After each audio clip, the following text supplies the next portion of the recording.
Hi friends, I'd like to talk a little shit about Rand Paul, because frankly, he irks me when he starts talking shit. Let's listen to a little of what he has to say. I was wondering if you're pro-choice.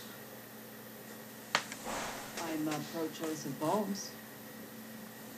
Well, actually, that's the point. And the point is that most members of your administration probably would be frank and characterize themselves and up front characterize themselves as being pro-choice for abortion, but you're really anti-choice on every other consumer item that you've listed here, including light bulbs, refrigerators, toilets, you name it. You can't go around your house without being told what to buy.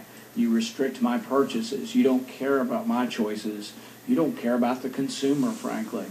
You raise the cost of all the items with all your rules, all your notions that you know what's best for me. Frankly, my toilets don't work in my house. And I blame you and people like you who want to tell me what I can install in my house, what I can do. You restrict my choices. There is hypocrisy that goes on people who claim to believe in some choices but don't want to let the consumer decide what they can buy and install in their house. I find it insulting. I find it insulting that a lot of these products that you're going to make us buy, and you won't let us buy what we want to buy, you take away our choices. These things you want us to buy are often made in foreign countries. You ship jobs overseas. The same thing that your administration claims to be in favor of, you're shipping our jobs overseas by saying we can't make these items here. I find it really an affront to the sensibility of the idea and notion of the free marketplace, of capitalism, of freedom of choice. Now, it's not that I'm against conservation. I'm all for energy conservation. But I wish you would come here to extol me, to cajole, to encourage, to try to convince me that it would be a good idea to conserve energy. But you come instead with fines, threats of jail. You put people out of business who want to make products that you don't like. This is what your energy efficiency standards are. Really call it what it is. Call it what it is. You prevent people from making things that consumers want. I find it really appalling and hypocritical, and I think there should be some self-examination from the administration on the idea that you favor a woman's right to an abortion, but you don't favor a woman or a man's right to choose what kind of light bulb, what kind of dishwasher, what kind of washing machine. I really find it troubling, this busybody nature that you want to come into my house, my bathroom, my bedroom, my kitchen, my laundry room. I just really find it insulting, and I find that all of the arguments for energy efficiency, you're exactly right, we should conserve energy. But why not do it in a voluntary way? So, Rand Paul has trouble with his low-volume flush toilets, and he blames the government for taking away his free market choices. Well, I just wonder if he has seen what's on the market lately. Right here we have a toilet that we installed in my house here about 2 years ago. It's an American Standard, and the literature on it claims that it'll flush a bucket of golf balls. Very little water going down there.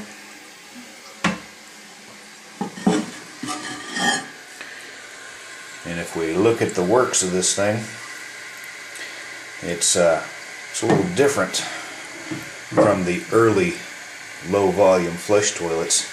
Instead of just using a smaller tank, it's got a little plunger mechanism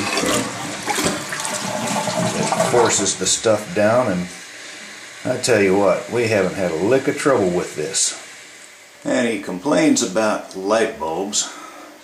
These right here are compact fluorescents. As you can see, they're not the little squiggly pigtail things that look kind of funny. They're actually stylized bulbs, and they put off a nice warm glow.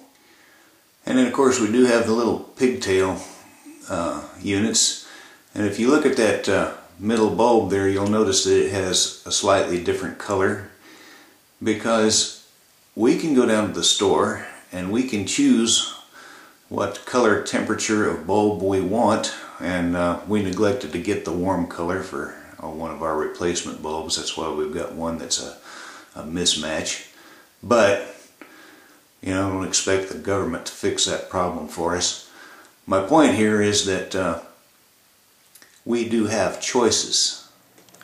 In fact, we have a lot more choices now than we did 20 years ago in 1991, when our duly elected representatives passed legislation that set a standard of 1.6 gallons per flush for any newly manufactured toilets. And by the way, it was George H.W. Bush who signed that legislation into law.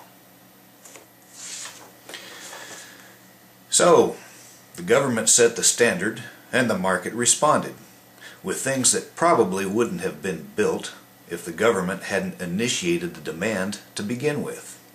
I can think of a lot of things, some very positive things, that exist only because the government had a hand in it.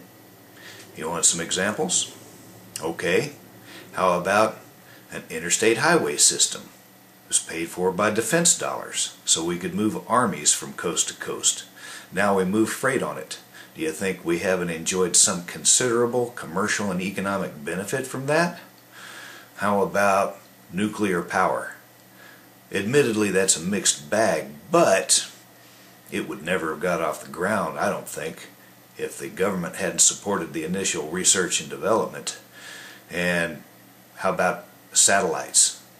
Think of what that's done for our communications industry. You think private enterprise would have built that from the ground up? Yeah, right. But try telling that to somebody like Rand Paul. Libertarians of his ilk don't like to think the government can do anything right. In their mind, the free market fixes everything. And maybe it does. Certainly, given its way, it would fix the supply of whatever's in demand in order to fix the price you pay for it. Market forces do work, but only when there's a market alternative. And it's in the nature of the beast to drive out the alternatives and eliminate competition rather than playing a fair game. Energy, utilities, insurance, stocks and commodities. The players in those fields have you over a barrel. Large insurance companies keep lawyers on staff just to fight payment of claims, and their victims are mostly broke and sick or injured. They need the protection of government to keep the insurance companies honest. What's the alternative? Not to buy insurance? Yeah, right. Libertarians like to say any government that's big enough to give you everything you need is big enough to take it all away. Well, I have a little corollary to that.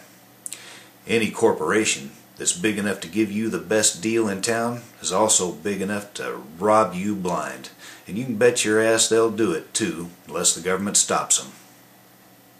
I just don't buy the free market fundamentalism that the libertarians push. It is to economics what biblical fundamentalism is to astrophysics. In other words, it's a bunch of shit. Unfortunately, the fundamentalist mind has limited capacity for nuance or reason, and it's symptomatic of people with a fundamentalist worldview to look right past evidence that belies their black and white view of things. Reality could slap them cold and hard in the face, and still they would persist in their point of view. In other words, there's some shit that, try as you might, you just can't flush it away.